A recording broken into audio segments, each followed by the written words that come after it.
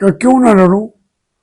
تو وہ کہنے لگے جی یہاں سے تو بھٹو صاحب جیتے تھے، فلانا جیتا تھا، آپ ہار جائیں گے. تو میں نے کہا کوئی بات نہیں، جہاں ہار جیت ہوتی ہے. اور پھر میرے مقابلے پہ تھا چند، پیپل پارٹی کا تھا، لیکن اس کا بھائی آئی ایس آئی کا سرونگ جرنیل تھا. میں تو آئی ایس آئی سے جنگ لڑ رہا تھا، پرویز مشرف سے براہ راست جنگ لڑ رہا تھا الیکشن کے ذریعے. میاں صاحب نے مجھے کہا کہ نہیں یہ ہم نہیں آپ کو ٹکٹ دیں. میں نے ٹکٹ میں نے دینی ہے، آپ کا کیا مقام صدروں میں ہے، آپ سے مجھے ٹکٹ لینے کی ضرورت بھی نہیں ہے. پھر میں اسمبلی میں پہنچتا رہا ہوں 30-35 سال. جب موقع ملے ہیں تو ان کو میں نے سوچ سمجھ کے استعمال کیا. جہاں تھوڑا سے مجھے کوئی ہلکی سا بھی ایک ہوتے تھا خدشہ، یہی عمران خان صاحب کی بات ہے. میں نے عمران خان کو کہا کہ مجھے اسے یہ جو فیض اور حمید اور رحیل شریف اور فلانا اور پورا سپریم کورٹ ان کی مدد نہ لیں. یہ آپ کو اقتدار تو دے دیں گے، پھر آپ کو جیل میں ڈال دیں گے، پوچھیں گے بھی نہیں آپ سے. انہوں نے کہا نہیں وہ ملک کے لیے اور نواز شریف سے بچانے کے لیے ہمیں فیسیلیٹیٹ کر رہے ہیں. میں نے کہا جی میرے خدا حافظ عمران خان، خدا حافظ. تو کیا آج تحریک انصاف والے مجھ پر خوش ہوں گے؟ عمران خان خوش ہوگا؟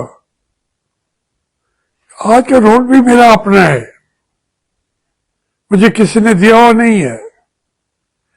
میں تو جو تحفظ آئین والے ہیں، محمود اچک سعید اچک جی صاحب دوسرے انہوں نے بلایا میں چلا گیا. اس کے بعد وہ میٹنگ کرتے رہے، مجھے نہیں بلاتے تو پھر میں کیسے جاؤں. لیکن مجھے آج بلائیں، میں کل کو ان کے ساتھ جا کے کھڑا ہوں گا. وہ یہ نہیں ہے کہ میری وجہ سے پورا ملک جو ہے وہ جمہوریت کا ایک آغوش میں چلا جائے گا، نہیں. کیونکہ میری اپنی ایک جو سوچ ہے، سمجھ ہے، میں وہ آپ کو بتا رہا ہوں. تو اس لیے یہ ساری چیزیں جو ہے ہمارے ملک کے اندر اب یہ بات مجھے بالکل یوں نظر آتا ہے، میری آنکھیں جیسے دیکھ رہی ہیں اس کیمرے کے اندر، اس کیمرے کے ذریعے آپ کے کو دیکھ رہی ہیں کہ یہ ملک جو ہے یہ فوجی راج کو ختم کرنے کے قریب پہنچ چکے ہیں ہم. تحفظ آئین والے ہوں کوئی ہوں، اس کے لیے اتنی قربانیاں دے دیتی ہیں آئین کے لیے اور جمہوریت کے لیے. اور سب سے زیادہ میں پھر جب بات کرتا ہوں تو حیران آپ لوگ ہو جاتے ہیں، صرف ایک آدمی کی قربانیوں نے، جس کا نام عمران خان ہے، جو اس نے قربانیاں دے ڈالی ہیں، ہم نے تو ابھی تصور بھی نہیں کیا. اس نے پاکستان کو آزاد کرا لیا ہے، چند لمحوں کی بات ہے.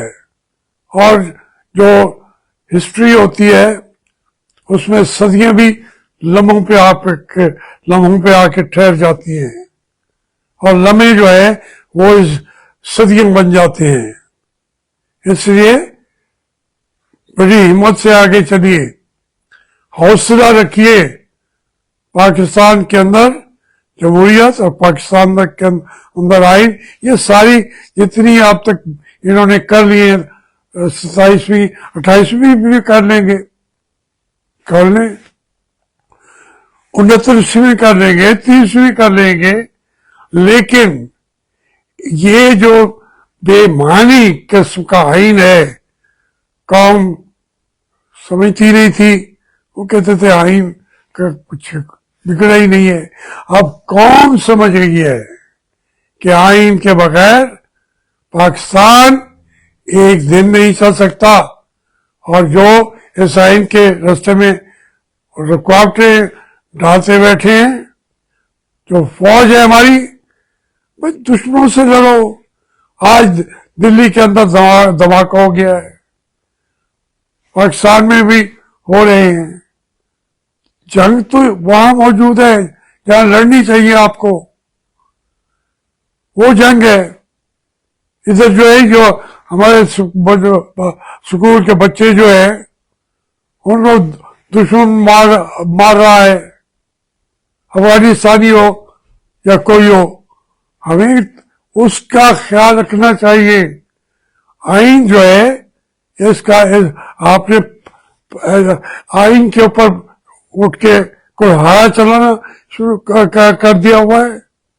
آپ کو طریقہ یہ آتا ہے. اس کے بعد بے شک جو لوٹ لو, جو کھا جاؤ, پھر کہتے ہو کہ تاحیات آپ ہمارے احتساب نہیں کر سکتے. یہ اسمبلی جو بیٹھ کے آپ کو تحفظ دے دے گی. جناب عاصم منیر صاحب, کیا باتیں کرتے ہو یار. یہ جب احتساب کا کوڑا جو اللہ کے ہاتھ میں ہے, جب وہ چلتا ہے تو آپ کو کچھ نہیں بچا سکے گا. سب اپنے ماضی کے کولیگ سے جو یہاں پہ چیف مارشل لا ایڈمنسٹریٹر رہے ہیں, فیلڈ مارشل بھی رہے ہیں, ان کی باتوں کو دیکھ لو, ان کا حشر یاد کرو. آپ کا حشر ان سے مختلف نہیں ہے. خدا حافظ.